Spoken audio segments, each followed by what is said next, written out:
Sua igreja pratica esses rituais? Você sabe o que eles significam? Poucos sabem do sincretismo que existe entre os ritos maçônicos e a liturgia realizada por igrejas cristãs. No entanto, isso não é tão aparente assim dentro das igrejas. Vamos adentrar agora em segredos mascarados de um verniz bíblico, mas na verdade oriundo das profundezas do oculto.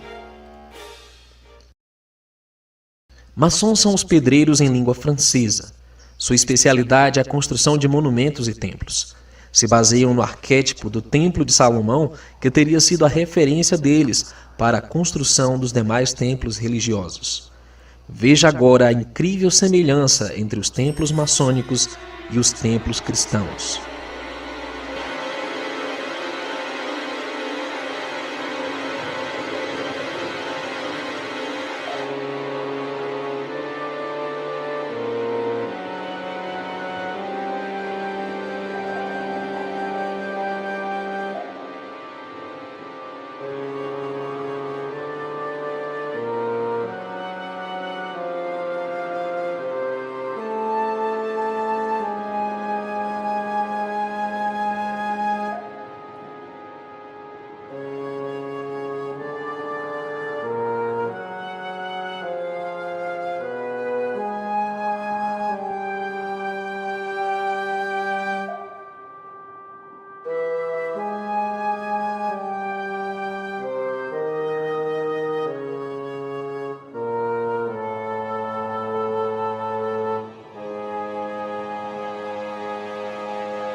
Um dos ritos mais clássicos da maçonaria é a realização do lançamento da pedra fundamental para a construção de um novo templo maçônico.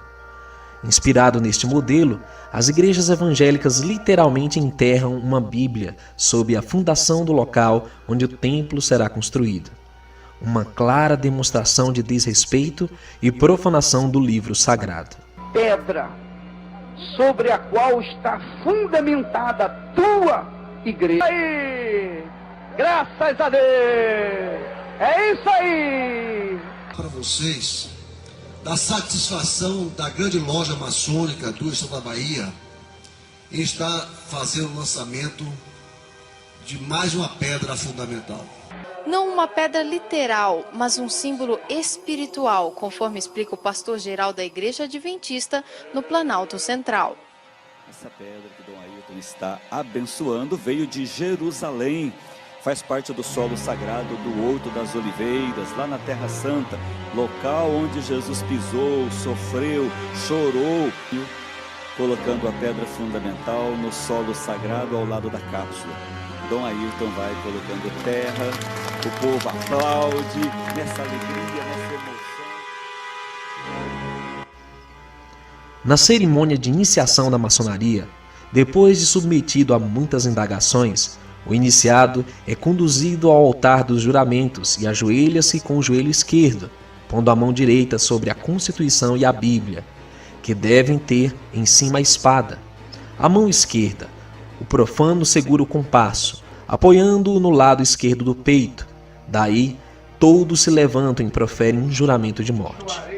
No templo evangélico, na cerimônia de ordenação ao ministério, as igrejas fazem com que os ministros ponham sua mão direita sobre a Bíblia, seguindo a mesma ritualística maçônica. Prometo, como cooperador, viver uma vida de fidelidade, e dedicação, obediência aos meus superiores,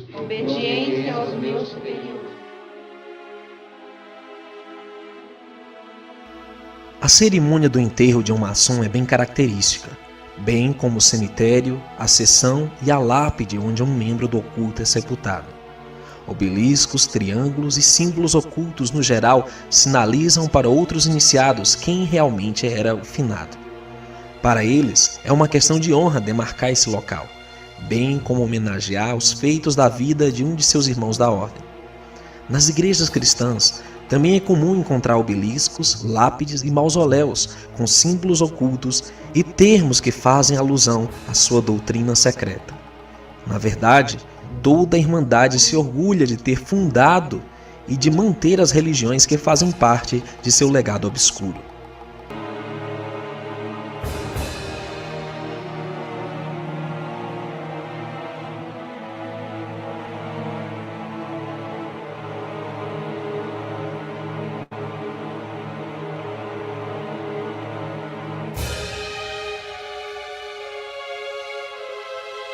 Confúcio dizia que sinais e símbolos governam o mundo, não palavras nem leis.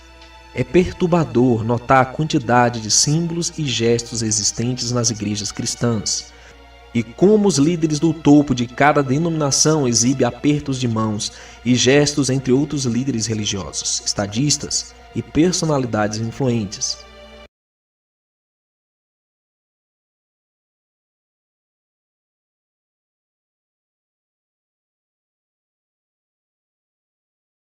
Nesse momento, em Brasília, existem 83 irmãos ocupando cargo, tanto na Câmara, eleitos para a Câmara e para o Senado. Alguma vez vocês ouviram falar que se reuniu uma bancada maçônica?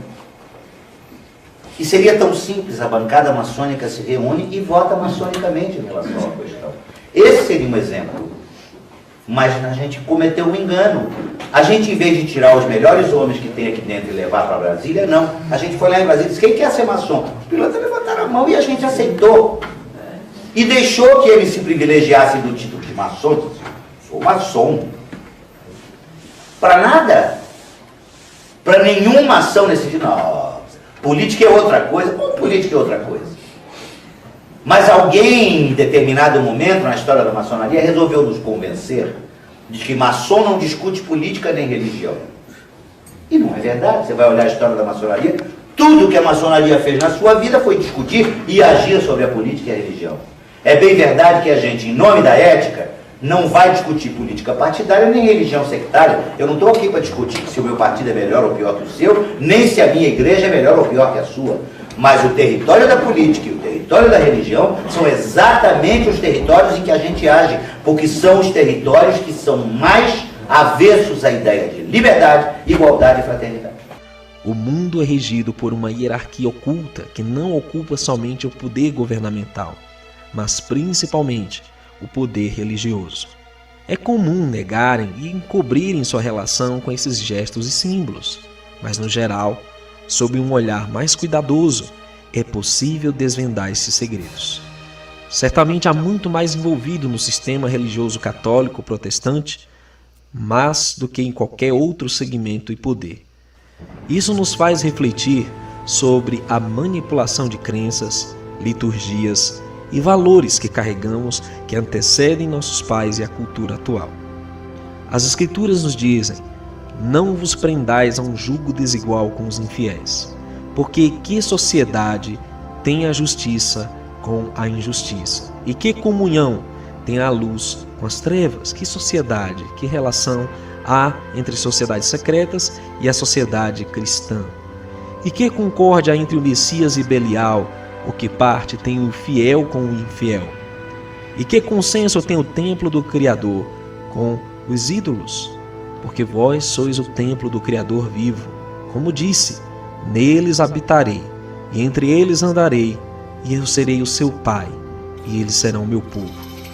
Por isso saí do meio deles, e apartai-vos, diz o Altíssimo, e não toqueis nada imundo, e eu vos receberei.